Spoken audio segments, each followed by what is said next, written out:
Leave were always meant to be slightly ahead, but if there is much ahead of that, that would be quite something. Nigel Farage arriving at the headquarters of his part of the Leave campaign, Aaron Banks' headquarters. And Nigel Farage, apparently, he now says that his views about what had happened was based on what he'd heard from his friends in the financial markets.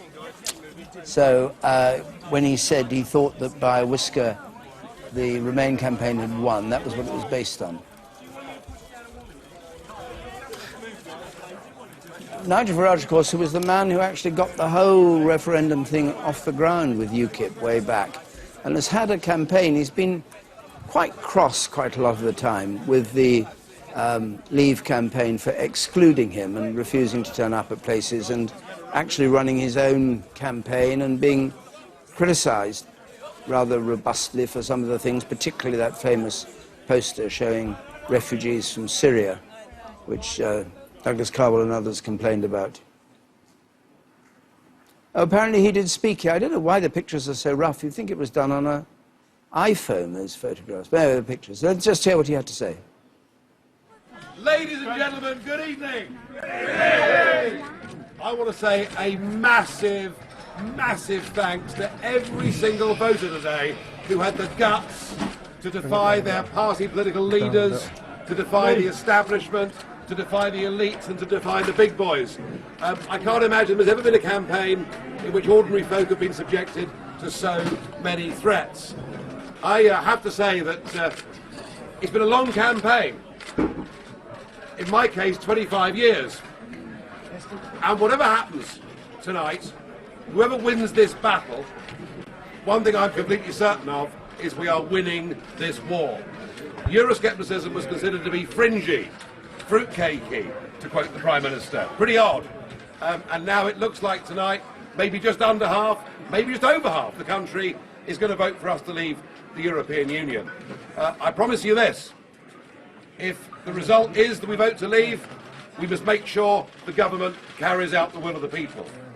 If the vote is we haven't quite made it, then we've got a lot to look forward to as continued EU members. Tomorrow, Mrs Mogherini, the Foreign Affairs Minister, will launch their big new global initiative, including defence. Next week, talks begin for Turkey to join the European Union, and in July or August we look forward to the third Greek bailout.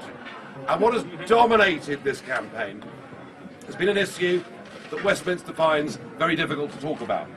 An issue for which I have been demonised for much of the last 10 years, but an issue, and I shall never remember going to Bolton and a lady grabbing my hands with tears in her eyes and saying, why doesn't the Prime Minister come and see what he's done to our lives, how he's changed our community, what he's done to the prospects of our kids getting jobs or school places or houses. And that issue, if we do vote to remain, is one that is not going to go away. The Eurosceptic genie is out of the bottle, and it will now not be put back. But perhaps even more remarkably, the biggest change from this referendum is not what's happened in the United Kingdom, it's what's happened across the rest of the European Union. We now see in Denmark, in the Netherlands, and even in Italy, up to and around 50% of those populations want to leave the European Union. I hope and pray that my sense of this tonight is wrong.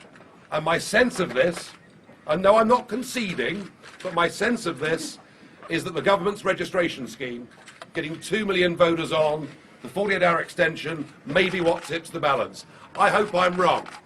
I hope I'm made a fool of, believing that to be the case. But either way, whether I'm right or wrong, if we do stay part of this union, it is doomed, it is finished anyway. If we fail tonight, it will not be us that knocks out the first brick from the wall, but somebody else. We have fought an amazing campaign. Even a year ago, we were told the Remain campaign would be 20, 25, maybe even 30 points behind the establishment position.